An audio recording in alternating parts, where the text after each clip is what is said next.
The throne room at St. James's Palace held perhaps 300 candles on the night of the 7th of January, 1817, and every one of them found the pale woman standing near the east wall. She had not meant to draw attention. She had meant, in fact, to do precisely the opposite, to find a quiet position near the column where the footman stood and to remain there without incident until the reception concluded and she could return to the lodgings in Jermyn Street that were costing her 4 shillings a night she could no longer afford. She had thought the mantle would help. It was good wool, or had been. Before the journey from Wiltshire in the January rain had stripped the dye from the shoulders and left the garment the color of old pewter. She had worn it anyway, because it was the only one she had, and because the late Duke of Ashford had clasped it himself around her neck 3 days before. He died, and said very quietly that it suited her. She did not yet know that within the hour a king would cross this hall and bow to her. She knew only that the women to her left were laughing, and that the laughter was directed at her mantle, and that one of the women was Lady Beatrice Pelham, the late Duke's formidable aunt, whose diamonds caught the candlelight with a precision that seemed almost vindictive. She held her chin level. She breathed. The king had not yet entered the room, and at the far end of the hall, near the long windows that gave onto the frozen garden, a man she did not yet know stood very still and watched her. Pull back, then, to the days before the candles. Miriam Hartwell was 24 years old, the daughter of a Gloucestershire clergyman who had died the previous March, and the widow, or near widow, or something the lawyers were still arguing about, of Frederick Ashford, the 8th Duke of Ashford, who had died on the road between Bath and London on the 4th of December, 1816, of a fever that had seized him so quickly that neither his physician nor his solicitor had managed to arrive in time to witness the formal documentation. What Frederick had managed, in the last clear hour of his mind, was to ask the coachman, a steady Somerset man named Eddowes, to bear witness. He had taken Miriam's hand. He had said, with the particular care of a man who understood the law of England well enough to know what was required, that he declared her his wife and the Duchess of Ashford by his free intention, and that he expected the title to follow. Eddowes had said he heard it. The physician, arriving 40 minutes too late, had written it down in his case notes from Eddowes's report. Whether that was sufficient was the question now consuming the Ashford family solicitors, and more particularly Lady Beatrice Pelham, who had organized the family's resistance with the same systematic confidence she brought to everything else. Miriam had come to London because she had no choice. The lodgings were expensive. Her brother James, 22 years old and finishing his 3rd year at Cambridge, owed £800 to a creditor in Petty Curry who had given him until the spring to pay. The £800 did not exist. The title, if it could be confirmed, brought with it a jointure from the Ashford estate that would clear the debt and leave enough besides to keep James reading for another 2 years. Without the title, there was nothing. Their father's living had died with him. The house in Gloucestershire had reverted to the parish, so Miriam had come to the King's winter reception at St. James's Palace with a letter of introduction from the Ashford family solicitor, a pair of white gloves that had been washed so many times the fingers had gone translucent, and the pale mantle that had once been a deep tobacco brown. She had not expected to be welcomed. She had expected, at most, not to be publicly destroyed. Lady Pelham's voice carried very well. It was one of her defining gifts. She used it across the east side of the throne room within 10 minutes of Miriam's arrival, audible to perhaps 30 people who were close enough to hear, and to the further 20 who turned to look when they caught the words. The seamstress's creature. Frederick always did have a weakness for a serviceable face and a plain gown. It was the first voicing of the label, and it landed the way such things do, not as a blow, but as a revised heading in an invisible ledger. The 30 people who heard it adjusted their gaze. Two women lifted their fans. A man in a blue coat turned away as though he had not been looking in Miriam's direction at all, which he had been. Miriam heard it. She had expected to hear something of the kind. Expectation did not make it easier, but it kept her standing. She moved to the position near the east column. A footman offered her a glass of claret. She accepted it. She did not drink from it, because her hands were not entirely steady, and she preferred not to discover that in front of the assembled guests of the winter court. What happened next, she did not observe directly. She was watching the doors at the far end of the hall, waiting for the king's arrival, and so she did not see the man who had been standing near the long windows begin to move. She did not see him cross 20 feet of parquet floor in the deliberate, unhurried way of a man who is accustomed to his own authority. She did not see him stop a yard from her left shoulder and stand there, still and quiet, in a way that suggested he had been standing in exactly that position for some time. She became aware of him, the way one becomes aware of a change in the temperature of a room. Gradually, and then all at once, she turned her head.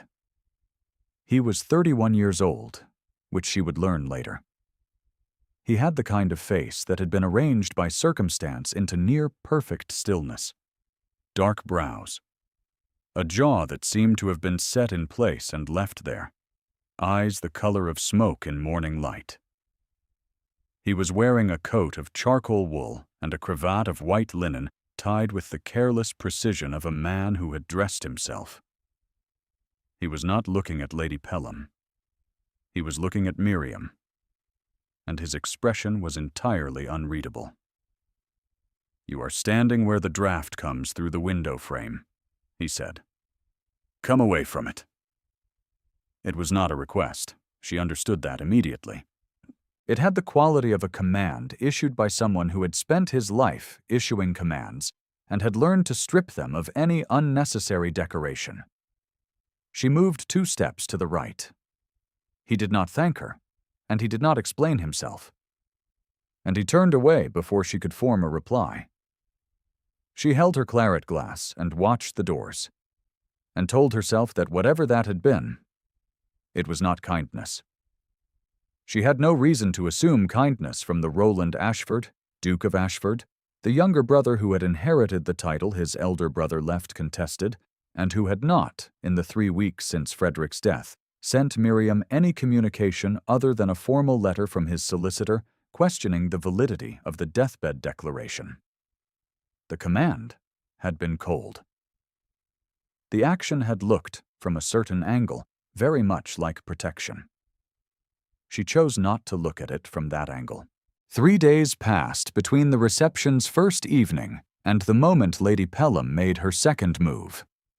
In those 3 days, Miriam walked the corridors of St. James's Palace during the morning hours when the reception rooms were being aired, because it cost her nothing, and because the fire in her lodgings in Jermyn Street was small and expensive. She read in the anteroom of the library that had been made available to the invited guests. She wrote 2 letters to James, telling him as little about her situation as she could manage, while still reassuring him that the matter was proceeding, which was not precisely true.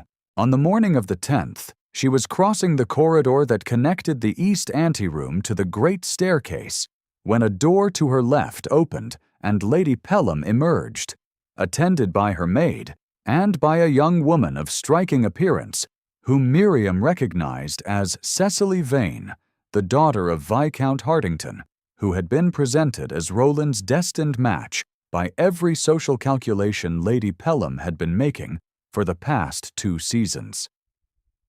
Cecily was everything the room was designed to receive. A cream gown trimmed with silver thread, dark hair dressed with small white flowers, a posture that suggested she had never in her life considered the possibility that she might be unwelcome anywhere. She looked at Miriam's pale mantle with a quick, precise assessment, and then she looked away. Lady Pelham was more thorough. She stopped walking, Her gaze moved over Miriam with the unhurried confidence of a woman who has never been required to look at anyone quickly. "The seamstress's creature," she said, but more quietly this time, addressed only to Cecily and the maid, a private observation in a corridor where voices carried. "I wonder she has the patience to persist." That was the second voicing. It was delivered in a register calibrated to wound while remaining technically private, the way a needle can be inserted between the ribs without breaking the skin. Miriam stopped walking. "Good morning, Lady Pelham. Miss Vane?" Lady Pelham paused. Something behind her eyes performed a brief, rapid calculation. Then she did something unexpected. She smiled. "My dear," she said, "I wonder if we might speak. Privately." The room she indicated was a small sitting room, clean and cold, with 2 chairs and a fire that had not yet been lit. Cecily and the maid waited in the corridor. Lady Pelham closed the door behind them, with the care of someone who understood that closed doors were useful objects. She offered Miriam a seat. Miriam remained standing. "Frederick was fond of you," Lady Pelham said. "I have no wish to deny it. He was fond of many things that surprised us." She opened her reticule and removed a folded note. She set it on the mantelpiece. £200, she said. "For the lodgings and the journey home, and whatever arrangements need to be made for the young man at Cambridge. A gesture of goodwill? You have borne a great deal, and Frederick's family wishes to acknowledge it." Miriam looked at the note. £200 would not clear James's debt. It was exactly enough to make the refusal painful, and exactly insufficient to solve the problem it was offered to address, which meant it had been calculated to that purpose. "I have done nothing," Miriam said carefully, "that requires a gesture of goodwill." "No," Lady Pelham agreed. "But you have a brother with obligations he cannot meet, and a title that the law has not confirmed, and a winter ahead of you in lodgings that are not warm." She looked at Miriam with something that was not quite compassion, and not quite contempt. The gracious thing would be to take it and let us all return to our lives without the unpleasantness of a public proceeding. Miriam did not reach for the note. She said, "I will leave you to your mourning, Lady Pelham," and she opened the door and walked into the corridor. And the sitting room behind her was cold and empty, and the £200 remained on the mantelpiece. She did not know, until later, that she had not been alone. Roland had been in the corridor before Lady Pelham came through the door. He had been walking, without particular destination, in the way he had walked the corridors of this palace and his own estate, and half the country houses of England since his brother died, not because he was going anywhere, but because remaining still in a room felt, in those weeks, like something his body could not manage. He had stopped at the corner because he heard his aunt's voice, and what he heard in the sitting room's partial silence was not the full exchange, but the essential shape of it. The word gracious, the word unpleasantness, the length of the pause before the door opened. He saw Miriam emerge from the sitting room. Her face was composed. Her gloved hands were steady. She walked past him without seeing him, because he was standing at the corridor's bend where the light from the window fell at an angle that left the wall in near shadow. And he did not speak. He watched her walk the length of the corridor and turn the corner. And her step did not falter, and her head did not drop. And he stood in the cold corridor for a long time after she had gone, looking at the place where she had been. The note was still on the mantelpiece. She had not taken it. He had heard no sound of paper being handled, no pause long enough for a folded note to be retrieved, and he understood, without requiring confirmation, what had happened in that room. If this story has moved you at all in these first few minutes, let it carry you a while longer. because what happens next is where it begins to matter. Leave a quiet comment when you reach the end. The evening of the 11th brought the first real proximity. The library at St. James's had a south-facing window that caught the last of the winter light, and Miriam had discovered that if she arrived before the footman lit the room's candles, she could read for 30 minutes in the natural light without cost to anyone. She was reading a volume of philosophical correspondence she had found on the third shelf when the door opened, and Roland came in. He stopped when he saw her.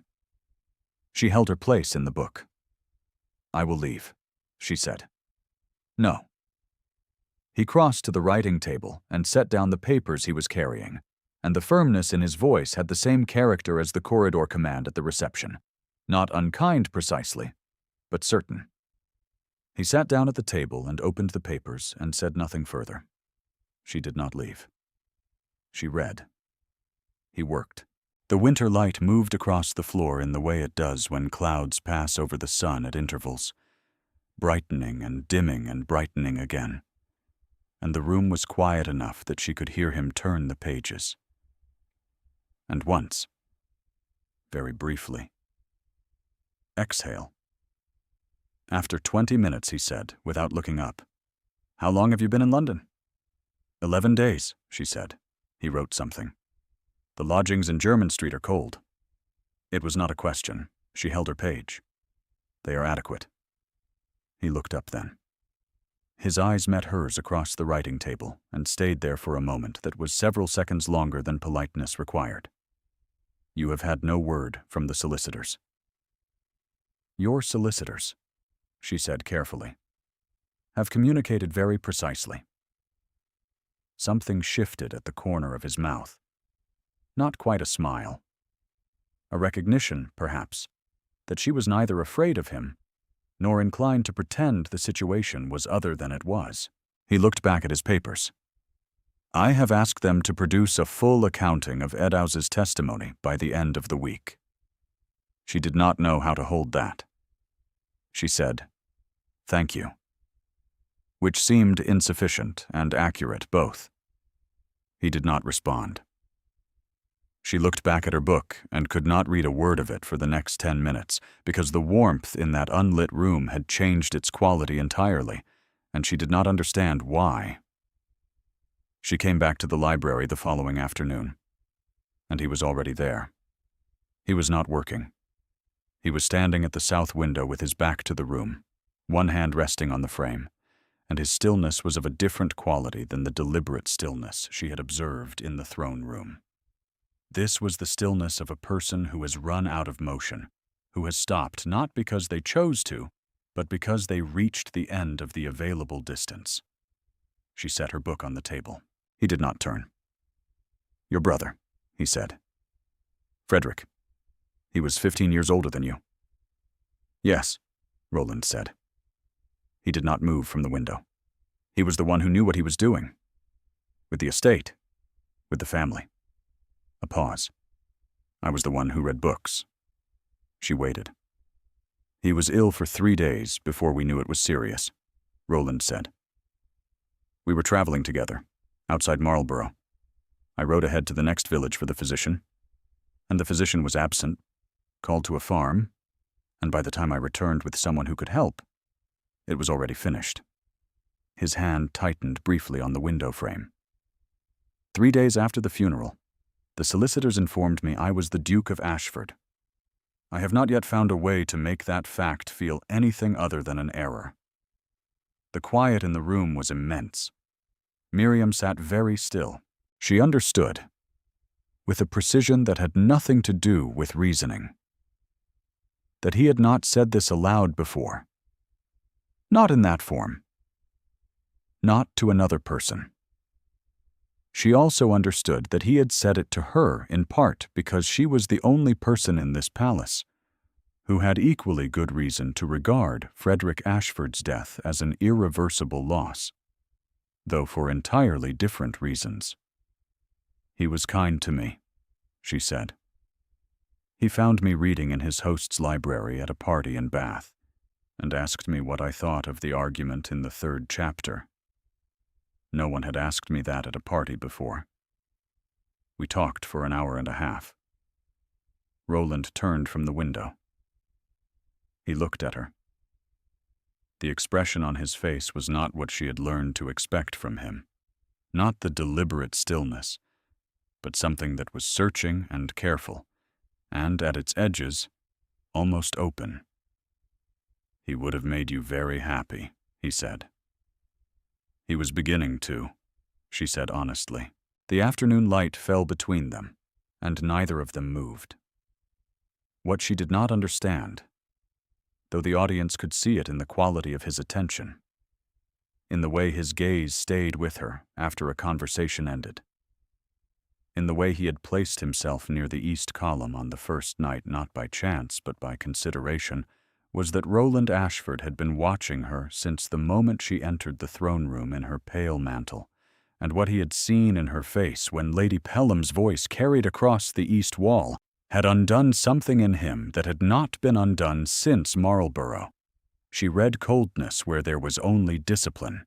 She read distance where there was only a man who had not yet learned to trust that he was allowed to want something that had not already been decided for him. 3 more days. On the 14th, Lady Pelham circulated a document among the reception's principal guests, and more specifically, among the 3 members of the court with procedural influence over questions of title and inheritance.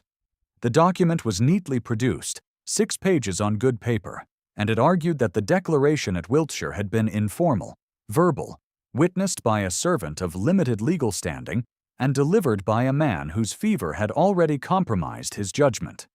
It included a letter from the Ashford family physician, who had not been present at the death, speculating about Frederick's state of mind in the final hours. It was, as legal documents went, carefully constructed. It was also, as Miriam discovered when the copy reached her that evening, via a footman who looked genuinely apologetic, devastating. She sat in the cold sitting room of her Jermyn Street lodgings and read all 6 pages twice. The fire had gone out. She did not relight it because the coal cost 3 pence a bucket, and she was counting 3 pences now with a precision that would have been unimaginable 6 months ago. James's letter had arrived that same afternoon. The creditor in Petty Cury had moved his deadline from the spring to the 1st of March. James had written in a hand that was trying very hard to be steady that he did not wish her to sacrifice anything on his account, and that he would find another way. Miriam knew, reading between each careful line, that there was no other way, and that he knew it too. She read both documents again. The fire remained out.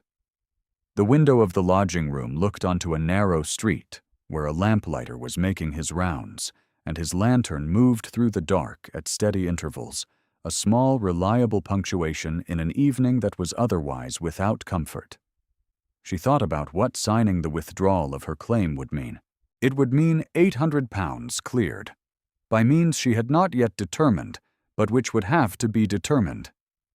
It would mean James finishing his studies. It would mean the creditor in Petty Cury releasing her brother from an obligation that was pressing the youth and the concentration out of him. It would mean, also, that she walked out of St. James's Palace with nothing, returned to a life that did not yet exist, and spent the remainder of her years understanding that Frederick had offered her something real, and she had been unable to hold it. She put down the letter from James. She put down the document. She looked at the window, where the lamplighter had now moved out of sight. She did not reach for the paper on the writing table, the draft withdrawal that Lady Pelham's solicitor had delivered with the document. She looked at it for a very long time. She understood that looking at it was not the same as deciding to sign it, and she was not yet sure that understanding would be enough. The morning of the 15th was clear and very cold, the kind of January morning that makes the sky look new and brittle and honest. Roland found her in the east anteroom, where she had been sitting for an hour with a cup of tea she had long since finished and the draft withdrawal in her hand. He crossed the room in 3 strides, read the document over her shoulder without asking her permission, and straightened. "You have not signed it," he said. "Not yet," she said. "Give it to me." She looked at him. He was not looking at the document.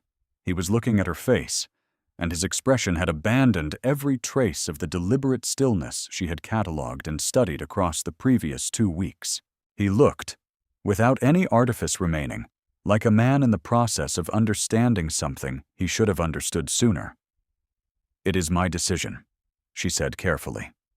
"Yes," he said. "And you have not yet made it, which means there is still time to tell you that the document my aunt has circulated is incomplete." He sat down across from her at the small table, which brought him very close enough that she was aware of the warmth of him and of the quality of his attention, which was total. "Edow's testimony is not the only witness." She held still. "I was there," Roland said. "Not in the room. I was in the corridor of the inn, because I had come ahead from London when I heard Frederick was ill, and I was trying to reach him before the fever worsened. I arrived 30 minutes before he died. I heard what he said to Eddowes. I heard my brother's voice say your name and say Duchess and mean it." He stopped. His jaw was set. "I did not include this in the solicitor's accounting, because I thought, in the first weeks, that it was not my place to insert myself into a legal proceeding that concerned my brother's estate and a woman I had never met. And now?" she said. He held her gaze. "Now," he said, "I find that my place is exactly here." The quiet between them lasted long enough to become something else. She put the draft withdrawal down on the table. She did not sign it.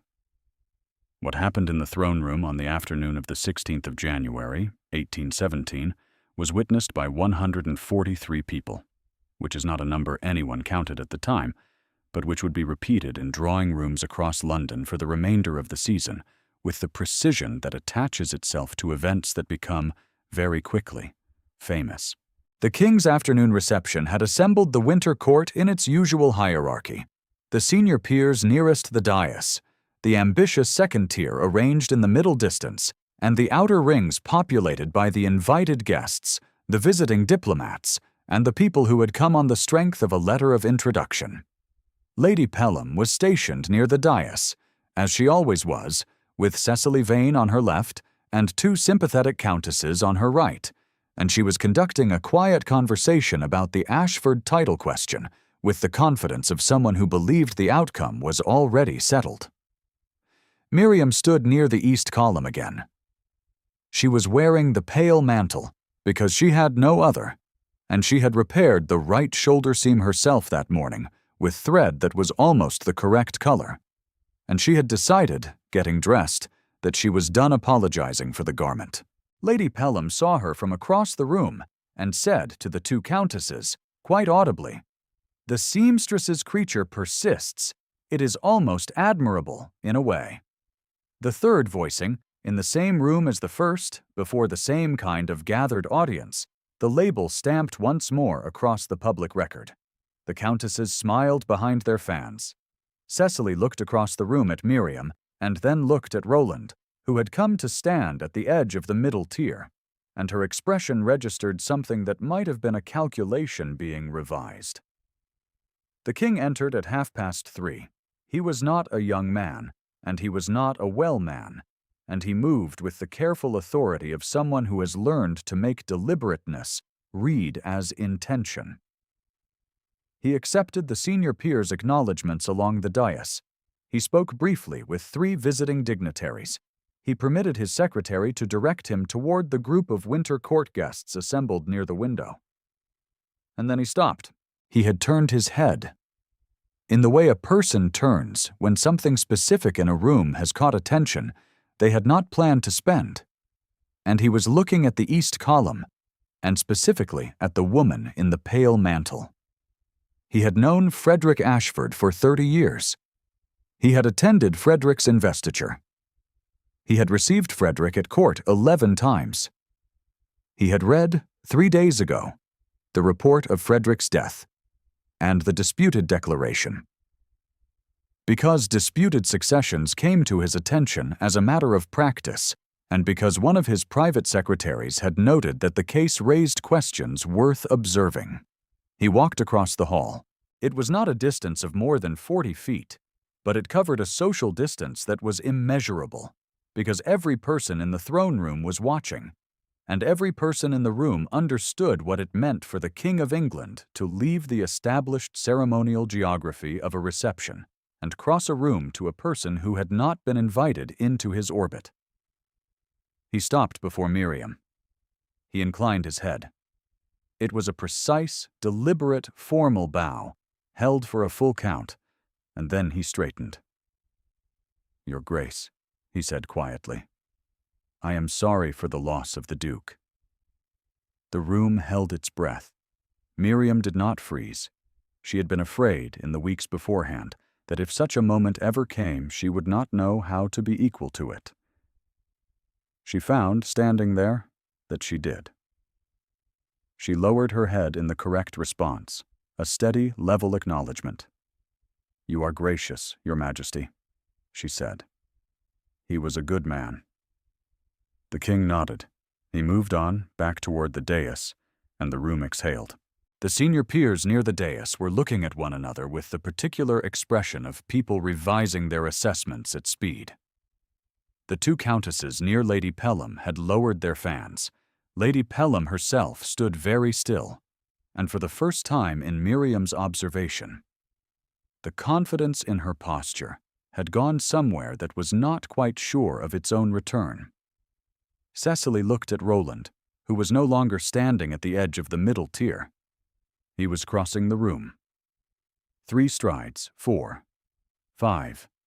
The parquet floor bright under the candles, the crowd drawing back slightly as the Duke of Ashford moved through it, with the focused, unhurried certainty of a man who has identified his destination and made his choice.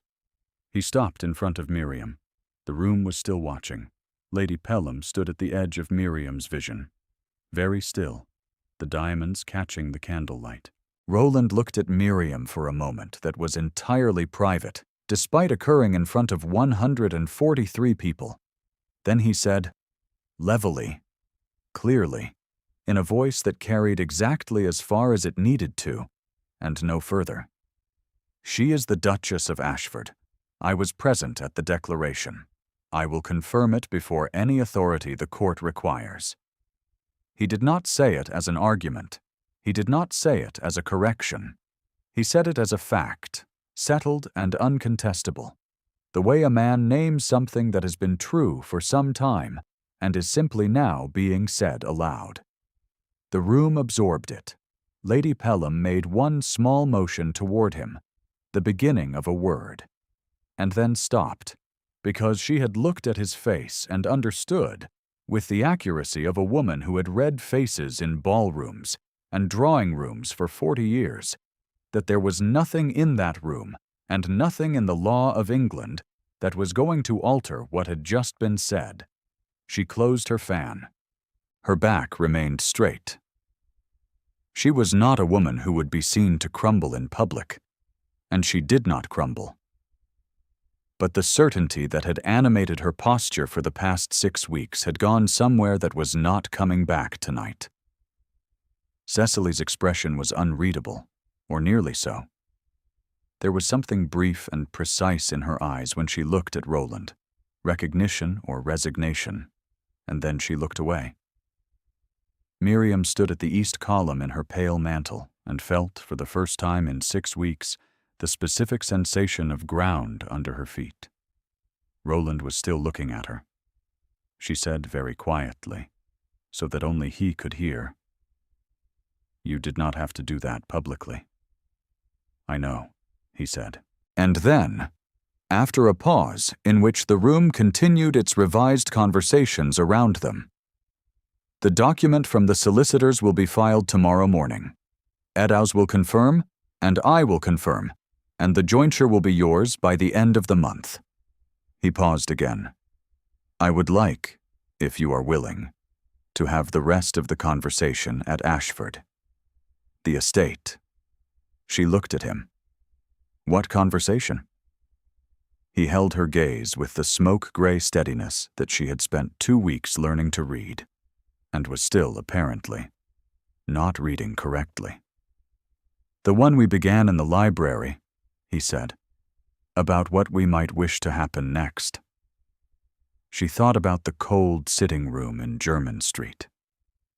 She thought about the draft withdrawal she had not signed, still lying on the writing table there. She thought about the library at St. James's, and the winter light moving across the floor, and the sound of him turning pages. Yes, she said.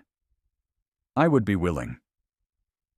Ashford was a grey stone house on a hill above the Wiltshire Downs, and it announced itself on the horizon with the particular authority of a building that has been standing long enough to have stopped being surprised by weather. Miriam saw it first from the carriage window on a morning at the end of January, when the snow that had been threatening the sky for 3 days had finally arrived, soft and deliberate, laying itself across the lawns and the long drive with the quiet industry of a thing that was here to stay. Roland had ridden ahead. He was waiting in the entrance hall when she came up the steps, and he introduced her, very quietly, to the housekeeper, Mrs. Thorne, who was a small, precise woman of 60, who had served the Ashfords for 36 years, and who looked at Miriam with an assessment that was thorough and private, and concluded, in a way Miriam felt rather than saw, in something like approval. James arrived 4 days later, arriving by the Cambridge coach with 2 bags and the particular expression of a young man who has been carrying a heavy thing for a long time and has only recently begun to believe that someone else has taken hold of the other end. Roland met him in the entry hall and shook his hand, and said that the £800 had been cleared through the Ashford estate account on the 29th of January, and that the creditor in petty curie had received his settlement, and that James should concentrate on his studies. James looked at him, and then looked at Miriam, and said nothing at all for a moment, because there was nothing to say that the quiet of the hall was not already saying on his behalf. The library at Ashford was larger than the one at St. James's, and warmer, with a fire that Mrs. Thorne kept burning from October to March, on the grounds that a cold library was a contradiction in terms. Miriam found Roland there on the first evening, standing at the window as he had stood at the window in London, and she crossed the room without hesitation and stood beside him. Outside, the snow was still falling. The lawns had gone white to the hedgerow and white beyond it, and the folded Wiltshire hills in the distance were disappearing under the same slow accumulation, and the window glass held the cold on one side and the firelight on the other, and between them there was a warmth that had nothing to do with the weather. He said, "I owe you a conversation." "You do not owe me anything," she said. "You chose freely." "Yes," he said. "That is the conversation." She waited. He turned from the window to face her. His expression was open, in the way she had seen it for a single moment in the east anteroom, the deliberate stillness entirely gone, replaced by something that was both more uncertain and more honest. "I am not Frederick," he said. "I am not as easy or as assured or as comfortable with the world as he was. I am a man who reads books and rides badly managed estates, and has spent the last 6 weeks understanding that the person I kept finding in corridors was the person I most wanted to find in corridors." She said nothing. Her heart was doing something loud and specific in her throat. "I would like to ask you," he said, "whether you are willing to stay at Ashford, not for the title, and not for the jointure, which is yours regardless, but because I am asking you to stay. For my own reasons." She looked at him across the library, this gray stone man with his smoke-colored eyes and his commands that looked like coldness until you understood they were protection. This man who had ridden through the night to reach his dying brother and had not arrived in time, and had carried that failure across every room he had entered since. "I am already here," she said. He did not answer immediately. He looked at her. Then he closed the distance between them, slowly, and her breath held itself, and the fire behind them gave a small sound. And outside, the snow continued to fall across the Wiltshire Downs, with the patient certainty of a thing that has its work to do and intends to do it. His hand came up to her face, the back of his fingers at her cheekbone, the careful consideration of a man who is still not entirely certain he is allowed to want this. And then he was certain, and her hand came up to cover his. And the library held them both in its particular warmth, and nothing else was said that needed to be repeated, because there are some conversations that do not require words, and some rooms that become, very quietly, a home. Quiet settled over Ashford in the weeks that followed, of the kind that is not empty but full, weighted with small daily facts that accumulate into a life. James stayed through February, reading in the east bedroom with the characteristic ferocity of a young man who has been given back his future and intends to use it correctly. Roland rode the estate in the mornings and came back with specific complaints about fencing and drainage that Miriam found, without particular explanation, interesting to hear. Mrs. Thorne brought tea at 4 o'clock without being asked, which Miriam suspected was Mrs. Thorne's way of indicating that she had made up her mind. On the first evening of March, Miriam found the pale mantle folded on the chair in her dressing room, because she had asked the maid to brush it and repair the left cuff, which had come loose on the journey from London. The dye was still uneven, still the color of pewter where the January rain had stripped it. She ran her hand across the wool and thought about the 7th of January, the throne room, the 300 candles, the sound of laughter, the weight of a glass in an unsteady hand. She thought about the king crossing the hall.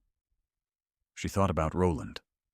3 strides, 4, 5, across the bright parquet floor, certain of his direction in a way she had not expected from anyone and had not allowed herself to want. She folded the mantle along its original creases and put it back on the chair. She had been asked by Lady Pelham's maid, relaying a suggestion in the weeks after the reception, whether she intended to have a new one made now that the situation was resolved. She had said, quite pleasantly, that she did not require one. The mantle was the garment she had been wearing when the king saw her, when Roland crossed the room, when a verdict that had seemed settled and permanent was overturned in the space of an afternoon, not by any scheme of her own devising, but by the accurate perception of 2 men who had looked at her and seen, without distortion or condescension, exactly what was there. She did not require another mantle. She had always had everything she needed. The world had simply taken some time to notice. Snow was still falling on the window she now called her own. If Miriam's story moved you, leave a comment below with the moment that mattered most to you. There are more stories like hers waiting here, and the next one begins very soon.